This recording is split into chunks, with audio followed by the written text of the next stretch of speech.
Hey,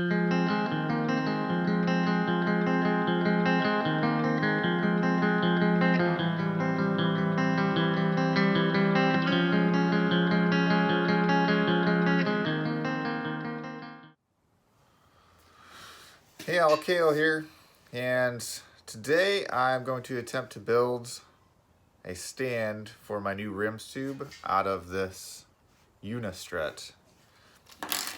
So I got recently this 12-inch RIMS tube from Brew Hardware, and I want to build a stand to mount this, and also this control box. So we're going to use this Unistrut, cut it up, see if we can build a nice stand. So I got all this stuff on one unit along with my brew pump. All right, I'm gonna mark 4 feet as my height. I'm gonna do 4 of these at 4 feet, and I wanna have them spaced far enough away so that I can mount my control box on there. So let's see if with this I can do this.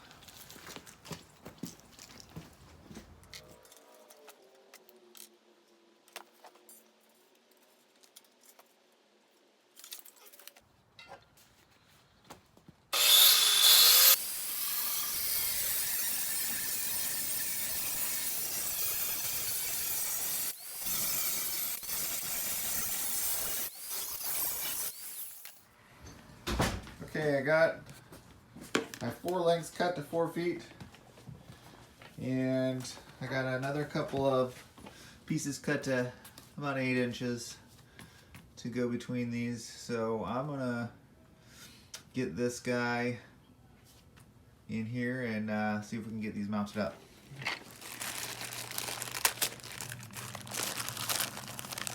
Alright, I got these springs that act as the nut here. And that's pretty cool. They just pop right in here like that. Bang. Right here. And then we need our nut, and it just screws right in there. All right, so this piece I'm going to put right up here. You mean on these? Yeah, exactly. Oh, that's gonna be very, very hard. Yep, okay.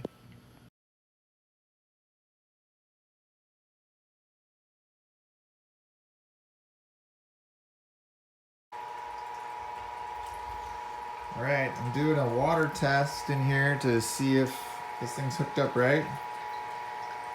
Got water on my mash tun. Got the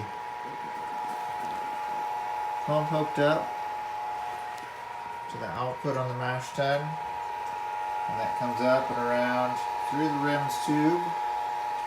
I have the heat turned on. Right now the setting value is 122 Fahrenheit.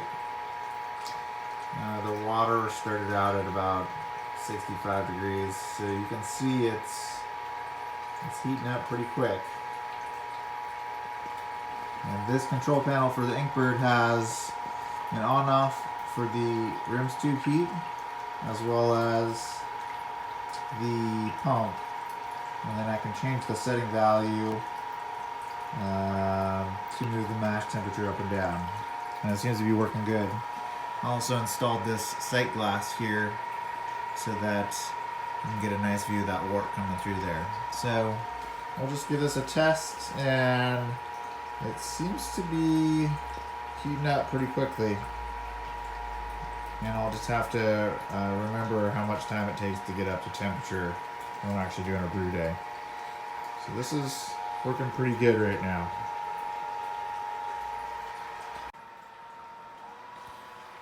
Alright, I've been running my test for probably about 20 minutes, and this 12-inch RIMS tube has taken the temperature up significantly. It was, I think, under 70 degrees Fahrenheit when I started, and it's now at 117. And now you can see that it's going to start modulating between turning the heat on and off and the heating element in my RIMS tube to get it to stay right about 117. I'm just doing this as a water test right now. So if we look in the mash tun, I put this lid on here as well. It's just water that's been recirculating the whole time. So this water is at 117 on my actual brew day.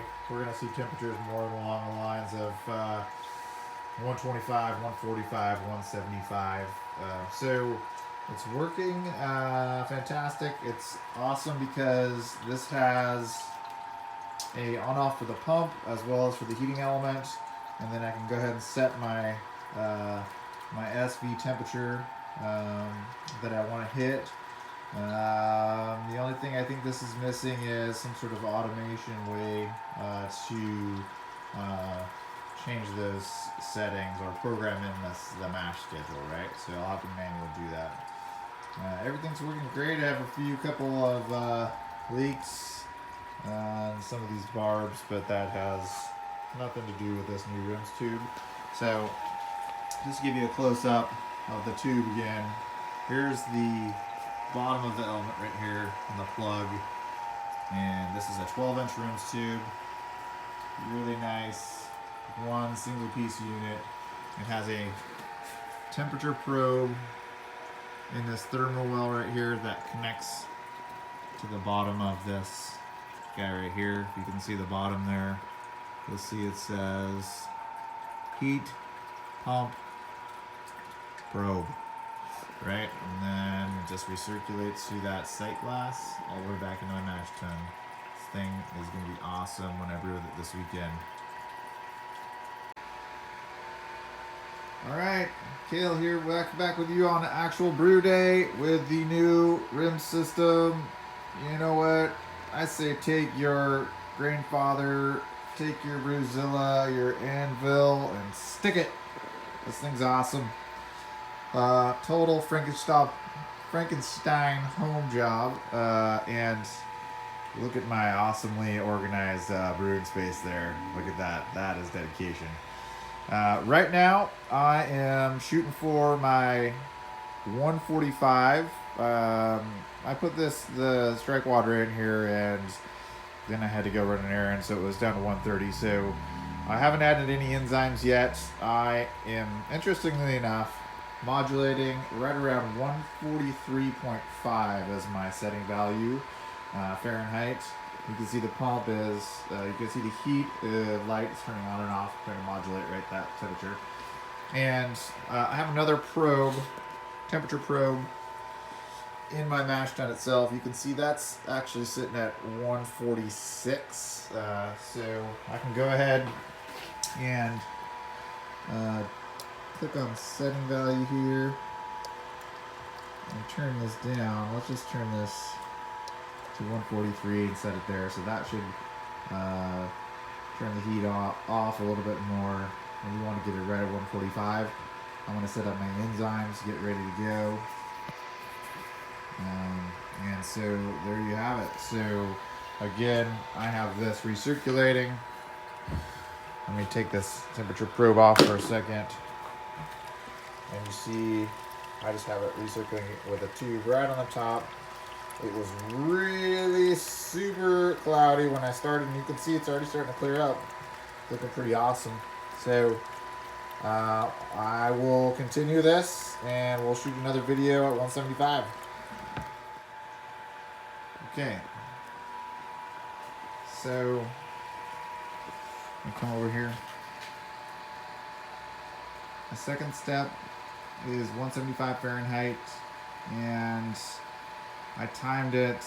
I'm not quite there yet, but it took about a half an hour to get from 145 to 175.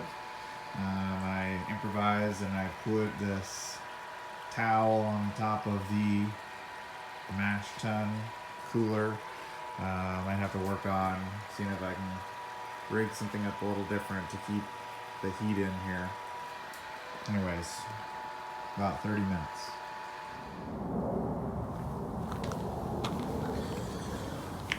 Alright, I'm going to try to drill a hole through this cooler lid for this recirculation arm, sparge arm that I've got here with the holes in it. Let's give it a shot.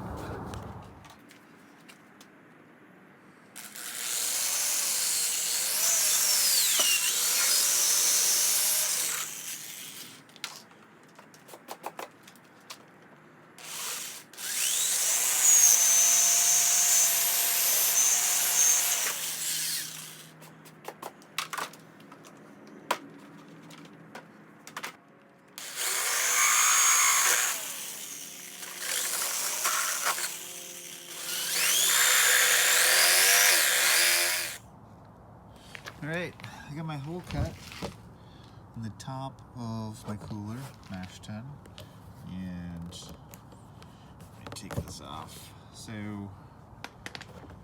this is going to allow me to recirculate without a bunch of steam getting through. Let me open this up. So I have my manifold. It's connected to the tube that comes through the bottom of the cooler lid, and what I will do is put that guy on there, and then for my RIMS tube I will just put the hose attached to this, out hose down here to the RIMS tube, and we should be able to recirculate without losing a bunch of heat within our mash tun. That's my home job for the day. Here's my new inlet that I drilled on my top of my cooler, and you can see here I've got my RIMS tube, my pump, my RIMS tube, through my sight glass, new cam locks all around up to this new hole that I drilled in, and then I have my recirculation CPVC arm in there that I built.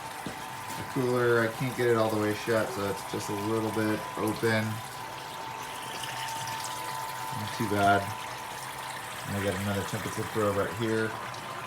So this is reading 144, targeted at 145.